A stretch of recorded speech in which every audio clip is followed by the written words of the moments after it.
Olá, eu sou Mônica Bergamo e este é o programa Ponto a Ponto. Junto comigo está o sociólogo Antônio Lavareda. Aqui no Ponto a Ponto, a opinião pública é o mais importante. Semanalmente, discutimos as principais pesquisas realizadas no Brasil e no mundo. Hoje nós recebemos aqui no estúdio o senador Rodrigo Hollenberg, do PSB de Brasília, e juntos nós vamos falar sobre a Copa no Brasil, a última pesquisa de intenção de voto para o governo do Distrito Federal e o desempenho do atual governo. Boa noite, senador. Boa noite. E nesse primeiro bloco, nós vamos examinar em duas telas dados de pesquisas de opinião. Primeiro conjunto de dados de respeito à agenda nacional. O principal problema do país, para 34% dos brasileiros, saúde, em primeiro lugar, vindo após violência, questão da segurança, depois corrupção, com 13%, e depois educação. Para você ter uma ideia, no início do governo Dilma, senador, a questão da corrupção aparecia com 3%. Também é verdade que o desemprego aparecia com 11% e hoje é mencionado por apenas 5%, por isso que não está nessa tela.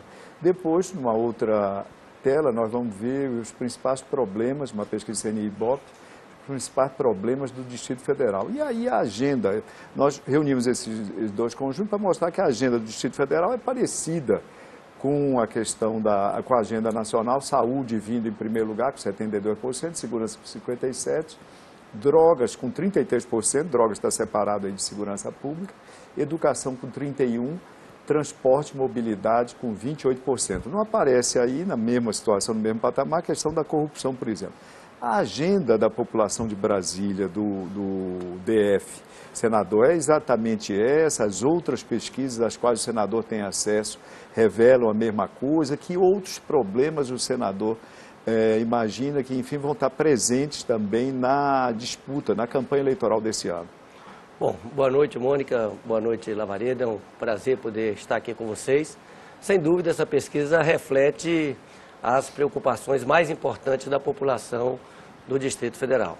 E mostra que o Distrito Federal, no Distrito Federal, a situação está mais grave do que no Brasil. Saúde, por exemplo, aparece no Brasil com 34%, e aparece no Distrito Federal como a principal preocupação com 72%. Segurança aparece com 20% no Brasil e no Distrito Federal com 56%. Na verdade, no Distrito Federal nós estamos vivendo um apagão de gestão. No caso da saúde, nós temos um governador médico que, durante a campanha, disse que ele seria o secretário de saúde durante os 6 primeiros meses e prometeu resolver os problemas da saúde no Distrito Federal em 6 meses. É claro que isso não aconteceu. O sentimento da população, que está demonstrado na pesquisa, é que a situação da saúde piorou. As pessoas têm uma dificuldade enorme de marcar uma consulta, de fazer um exame, de marcar uma cirurgia.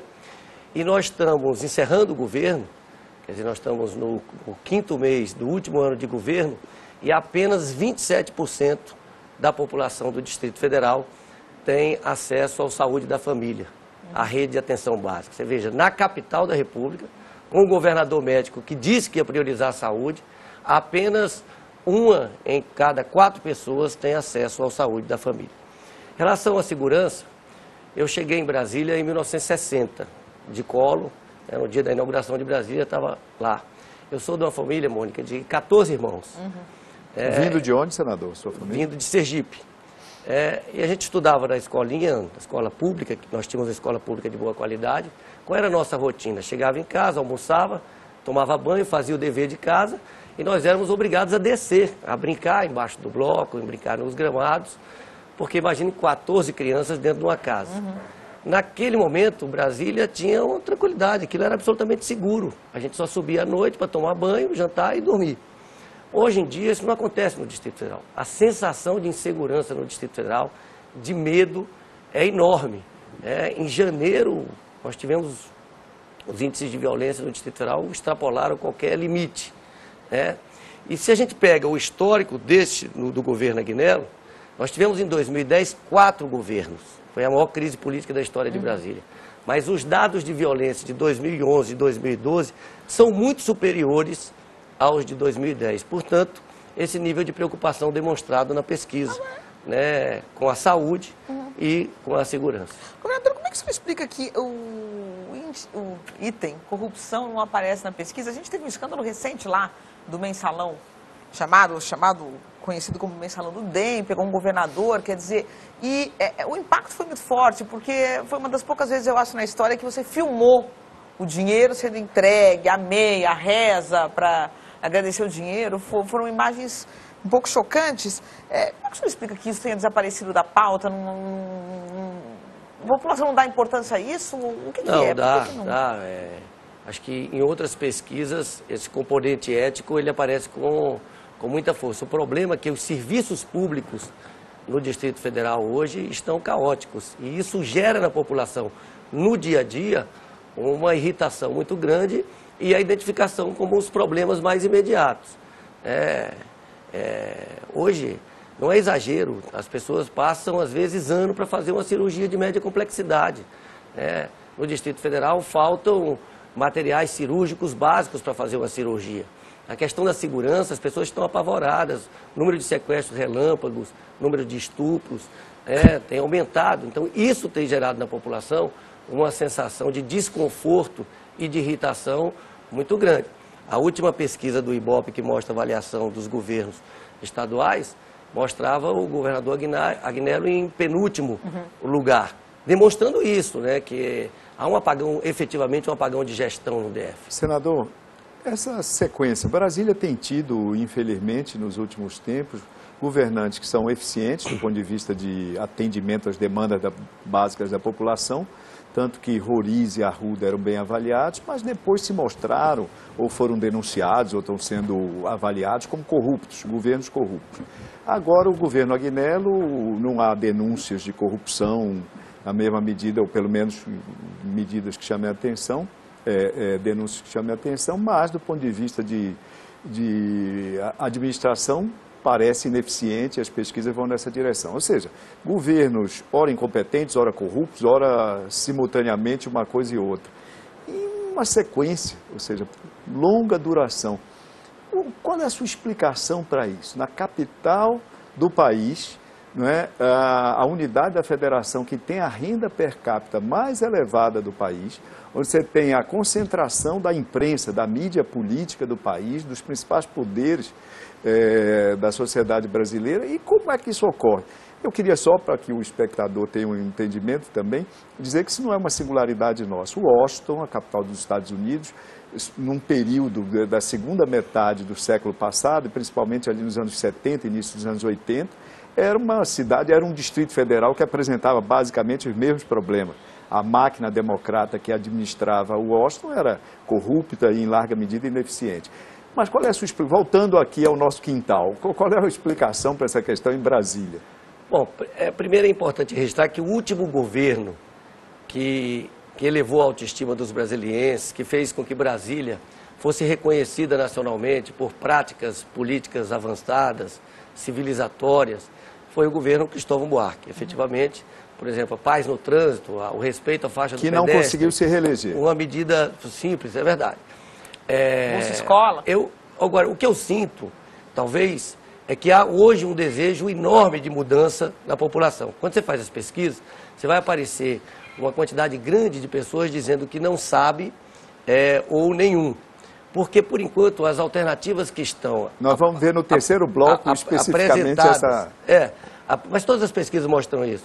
Apresentadas ao Distrito Federal, estão entre a incompetência e a decepção representadas pelo atual governo, e o rouba mais faz, o famoso rouba mais faz.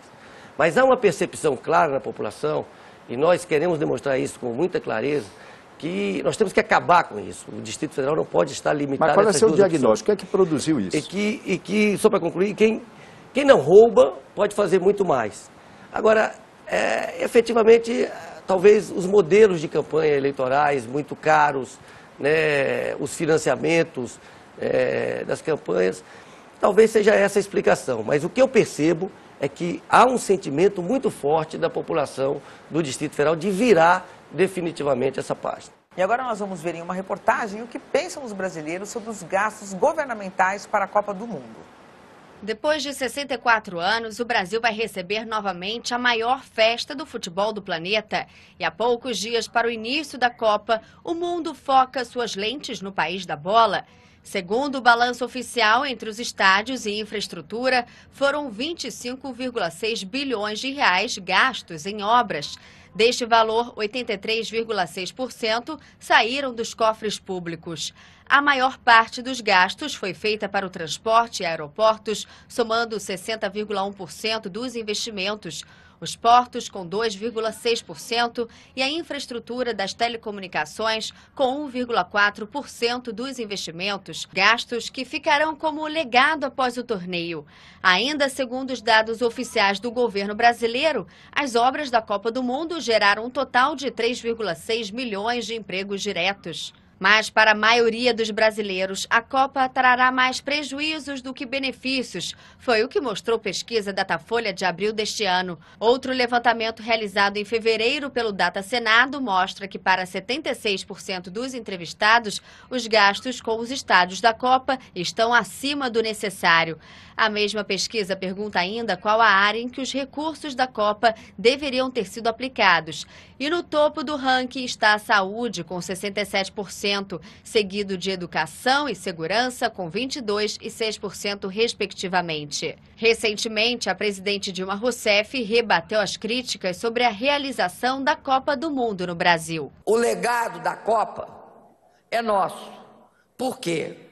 Ninguém que vem aqui assistir a Copa leva consigo na sua mala aeroporto, porto, não leva obras de mobilidade urbana, nem tampouco estádios. O que eles podem levar na mala? É a garantia, a certeza de que esse é um país alegre e hospitaleiro. O que o senhor acha, senadora? O governo está fazendo agora uma propaganda, uma publicidade, falando que, comparando assim, o que foi colocado em educação, saúde, em alguns itens do orçamento, 800 bilhões, e o que seria, esse gasto aqui seria mínimo. Eu me recordo, certa vez, do senador, do ex-deputado Ciro Gomes, ex-governador Ciro Gomes do Ceará, falando também numa entrevista, ele falou assim, o gasto com a Arena, em Fortaleza, corresponde a um mês, não sei quanto ali, da folha de pagamento dos professores, dos funcionários de saúde. Quer dizer, na verdade, o gasto, se você comparar com o que gastam os governos em outros itens, seria um gasto mínimo. É um problema? Gastou-se muito ou gastou-se mais do que o necessário? Qual é a sua opinião? Não, em primeiro lugar, é importante registrar que quando o Brasil ganhou o direito de sediar a Copa, a primeira sensação foi de satisfação. A população brasileira gosta de futebol, gosta de Copa do Mundo. Com o passar dos meses, a população começou a perceber que o tal do legado era menor do que se dizia e os gastos maiores e, sobretudo, alguns gastos que, no entender da população, não seriam gastos prioritários, como, por exemplo, com a construção de estádios. E também superfaturamento, né, senador? Superfaturamento. Em Brasília foi 450 milhões de reais a mais. Então, essa percepção levou a uma insatisfação enorme. Primeiro, a percepção de que por que precisa ter Copa para ter investimento em mobilidade, em saúde, educação? Isso pode ser feito sem Copa. Por outro lado, a Copa é importante, vai promover o Brasil, mas se for feita com transparência, com racionalidade. Por exemplo, o exemplo do Distrito Federal. 2 bilhões de reais para a construção de um estádio. A 1 quilômetro do estádio tem um hospital que a pessoa não consegue marcar uma consulta, não consegue marcar uma cirurgia. Então, e era muito forte em Brasília nas manifestações, as placas, nós queremos saúde, educação e segurança padrão FIFA. Então há essa percepção. Por outro lado, o superfaturamento. Os auditores do Tribunal de Contas do Distrito Federal apontaram um superfaturamento de 431 milhões de reais nessa obra, que não está pronta. Uma obra que... Do estádio.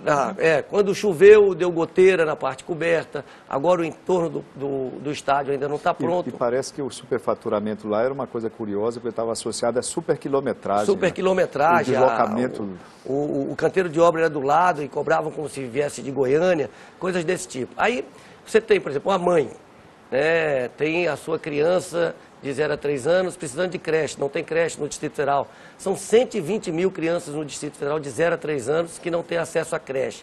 Aí vem um gasto de 2 bilhões de um estádio, que vai ser utilizado eventualmente, e na área de educação, saúde e segurança, os serviços estão de péssima qualidade, como mostra a pesquisa, a população se indigna. Não é contra a seleção, todo mundo vai torcer para o Brasil ganhar a Copa. Qual é o número de espectadores no estádio de Brasília? 70 mil espectadores. E qual é a média de espectadores de futebol em Brasília? Até a Copa era menos de 5 mil, talvez muito menos do que isso. O Brasil já não tem tradição de futebol. Ou seja, 14 vezes a média de espectadores normais de futebol. E se você for analisar também pelo custo do assento, o de Brasília é 70% mais caro. É um estádio que foi orçado inicialmente em 700 milhões, está sendo concluído por 2 bilhões. O de Pernambuco, por exemplo, foi orçado em 500 milhões, foi concluído com 500 milhões. Então, isso tudo gera um processo de muita irritação, né, e a população tem razão com os gastos exorbitantes. O que o senhor vai fazer com o estádio, caso o senhor, na eventualidade de ser eleito, o que o senhor faz com o estádio?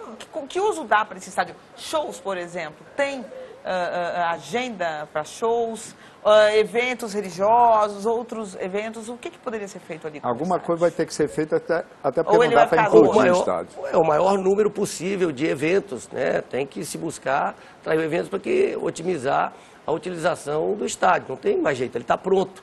Ele tem que ser utilizado com a característica de multiuso, mas o que a população percebe é o seguinte: nós poderíamos ter um estádio com 1/3 do preço, um estádio compatível com o Distrito Federal, de excelente qualidade, e 1 bilhão e 400 milhões para investir na melhoria da saúde, na melhoria da educação, na melhoria da segurança pública. O que a população percebe é a disparidade entre a prioridade dada a um estádio de futebol e a falta de atenção com áreas que a população precisa no seu dia a dia, como saúde, como segurança, como educação. Senador, o senhor tem um candidato a presidente da República, que é o Eduardo Campos, e uma candidata a vice, que é a Marina Silva. Que avaliação o senhor faz de um programa federal, que pelas pesquisas a gente vê que é um programa que foi muito bem aceito pela população, que é o Mais Médicos? Brasília está sendo atendida pelos Mais Médicos, mais ou menos quantos médicos são, e o que o senhor acha do programa? O problema de Brasília, especificamente, não é médicos, né? Nós temos mais médicos do que a média recomendada pela ONU para 100 mil habitantes. Há uma carência em determinadas especialidades, a concentração, e uma falta de gestão de onde eles devem estar. Alocação. Agora, eu entendo que o programa Mais Médicos é positivo. Tudo que ampliar o número de médicos, sobretudo no interior do Brasil, é positivo. Agora, só o médico não vai fazer milagre. É importante que, junto com o médico, haja uma infraestrutura necessária para que ele possa atender, possa receitar, possa fazer o exame necessário, para que a população seja efetivamente atendida. E tocando ainda na questão do seu candidato, da candidatura de vocês, houve recentemente um embate ali entre o Eduardo Campos e a presidente Dilma, porque ele disse que a meta dele seria inflação em 3%, e ela disse que para você ter uma inflação em 3%, teria que esfriar a demanda, subir juros, aumentar desemprego, que não... de fato, não é assim tão fácil fazer a inflação ir para 3% sem alguma sequela, né? Sem algum impacto na questão do emprego. Como é que o senhor vê isso? Como é que ele vai... Não, eu vejo que nós estamos tendo uma crise de gestão no Brasil. Uma crise na gestão da economia, uma crise na gestão da política, isso está muito claro.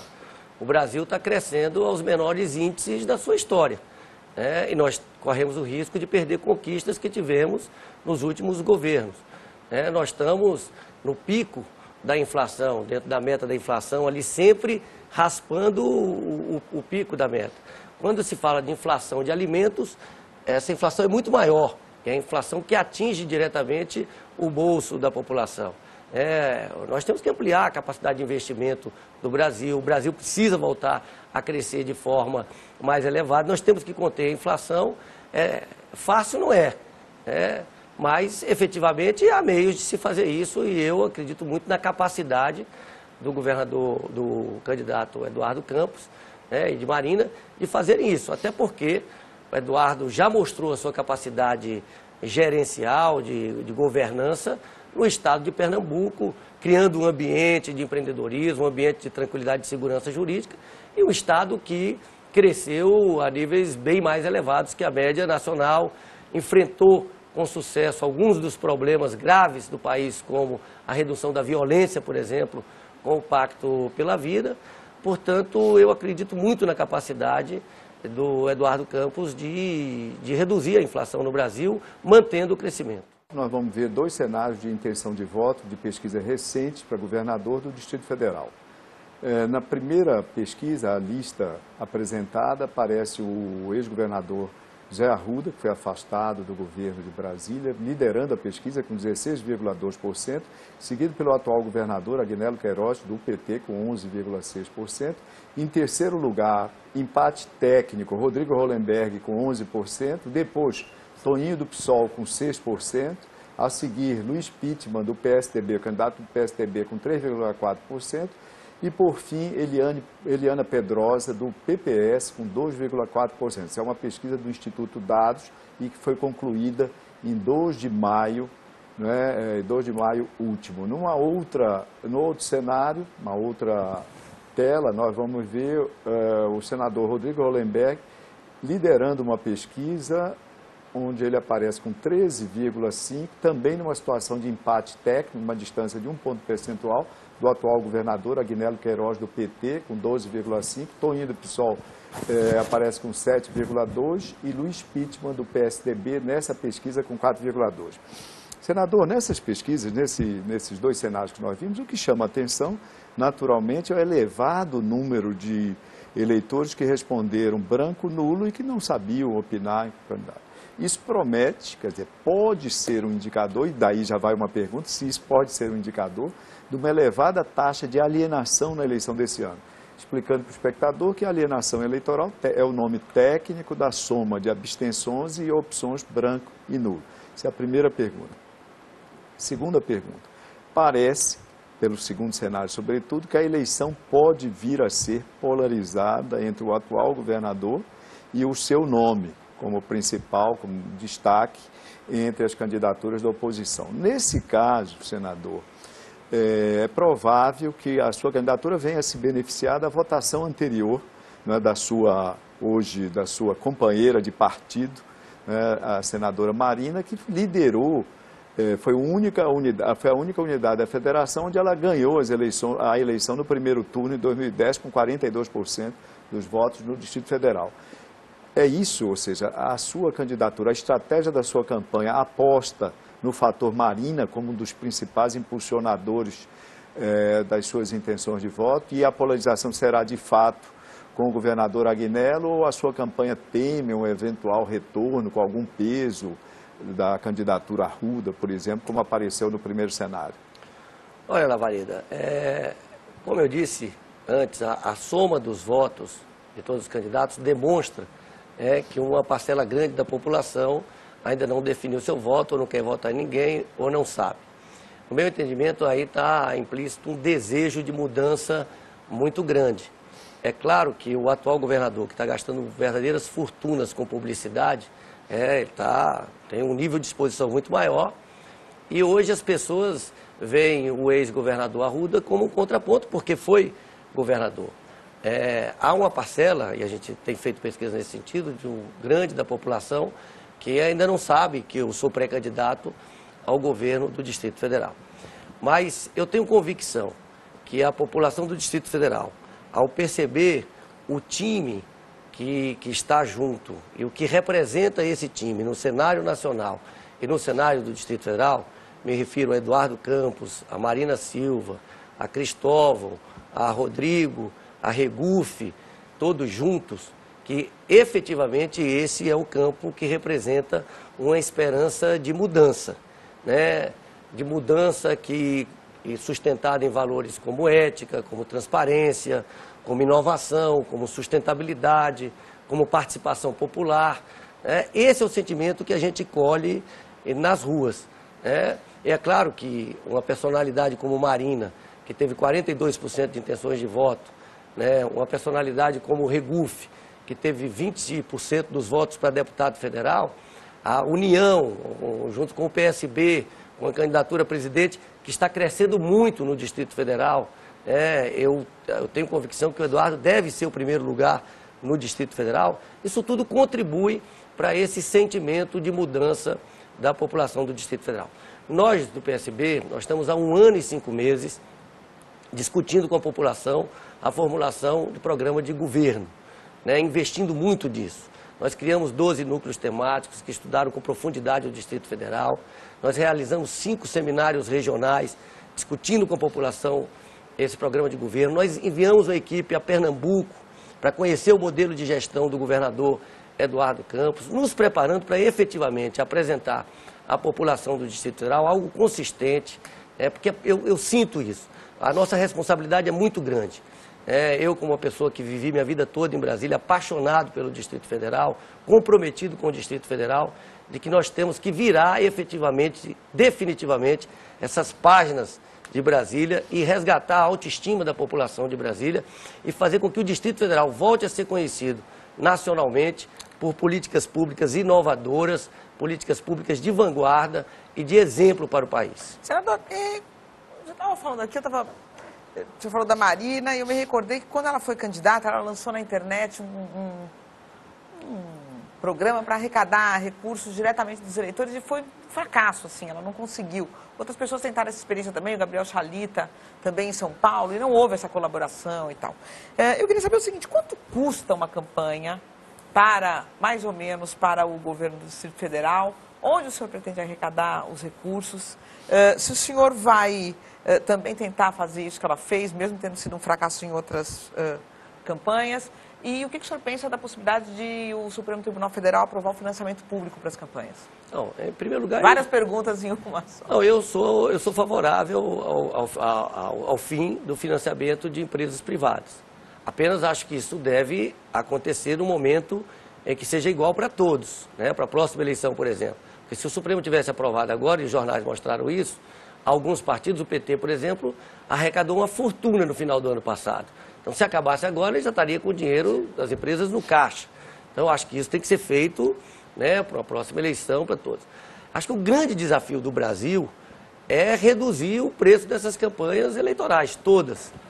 Acho que, independente do financiamento ser público ou privado, e eu fiquei muito feliz de ver uma declaração nesse sentido do presidente do TSE, do ministro Dias Toffoli, é definir tetos para essas campanhas, porque realmente é muito desigual você disputar uma eleição com essas forças que estão aí, né, que estão no governo, que utilizando a máquina pública, que estão extremamente capitalizadas, né, quando a gente vai fazer campanha com a vontade da população. Acho que esse é o nosso grande desafio, de como fazer uma captação absolutamente correta, formal, né, e que não nos comprometa. Porque eu tenho dito, eu não vou vender minha alma ao diabo, entendeu? Só vale a pena chegar ao governo do Distrito Federal se for para chegar com condições de fazer as coisas que precisam ser feitas no Distrito Federal. Agora, o senhor não acredita nessa questão da arrecadação do indivíduo, ou vocês vão lançar alguma coisa? E eu me recordo também, você estava falando, eu estava me recordando um dos primeiros grandes, entre aspas, escândalos, porque não era corrupção, foi justamente com Cristóvão Buarque, porque foi quando o PT recebeu dinheiro da Odebrecht para a campanha. E aí foi um escândalo, que foi a primeira vez que apareceu que o PT estava recebendo dinheiro, isso nos idos, quando eu ainda morava em Brasília, nos anos 90. E aí fizeram uma vaquinha, vamos devolver o dinheiro, e não conseguiram arrecadar, ninguém deu dinheiro nenhum, e eles tiveram que aceitar, e a partir daí, realmente, as empresas são tradicionais colaboradoras de todos os partidos, né? Empreiteiras, por exemplo, o senhor aceita? Qual é o setor que o senhor não aceitaria? Não, por exemplo, as empresas de transporte do Distrito Federal, aquelas empresas que estão comprometidas. Isso é proibido, né? Concessionários públicos não podem. Mas indiretamente, tem tradicionalmente... Subsidiárias, outras empresas. Apoiam campanhas. Na verdade, primeiro, assim, não deve haver nenhum tipo de negociação individual. É muito caro uma eleição em Brasília para governador? A eleição em Brasília é muito caro. É muito caro porque Brasília é uma cidade que circula muito dinheiro e certamente esses concorrentes, pelas informações que a gente tem, todos farão campanhas muito caras. Embora o território seja pequeno. Né? Agora, eu acredito que a população está aberta a um novo tipo de campanha, em que o marketing seja deixado de lado e seja uma relação mais sincera. E acho que tenho convicção que essa eleição em Brasília será definida muito pela trajetória dos candidatos, e pelas propostas que efetivamente vão apresentar e a capacidade de realizar. Não promessa, mas propostas com metas, dizendo quanto custa, qual é o prazo que vai fazer, quais são as dificuldades para fazer. E dependendo dos candidatos também pela folha corrida deles, né? Eu estou falando daqui, então estou falando de trajetória. E acredito muito também, especialmente no Distrito Federal, na capacidade das redes sociais. Hoje, 75% da população do Distrito Federal tem acesso às redes sociais. Isso permite uma interação muito grande com as pessoas e eu acredito que isso terá um efeito muito grande nas campanhas desse ano. Senador, infelizmente nós chegamos ao final do Ponto a Ponto. Eu queria agradecer demais a presença do senhor aqui no nosso programa. Eu que agradeço, uma alegria poder participar com você, Mônica, com Lavareda, e dizer que nós precisamos resgatar o espírito de Brasília. Brasília significou uma grande inovação, uma grande singularidade, uma demonstração da capacidade de realização do povo brasileiro, todo o talento de JK, de Lúcio Costa, de Oscar Niemeyer, e eu tenho certeza que a população do Distrito Federal quer isso e acredita nisso. Obrigado, senador Rodrigo Hollenberg, e entre em contato com a gente pelo e-mail pontoaponto@band.com.br ou pelo Twitter @pontoapontonews. Muito obrigado pela audiência e até a semana que vem. E você pode rever o programa de hoje e todos os que já foram ao ar no site www.bandnewstv.com.br. Muito obrigada pela companhia e até o próximo Ponto a Ponto.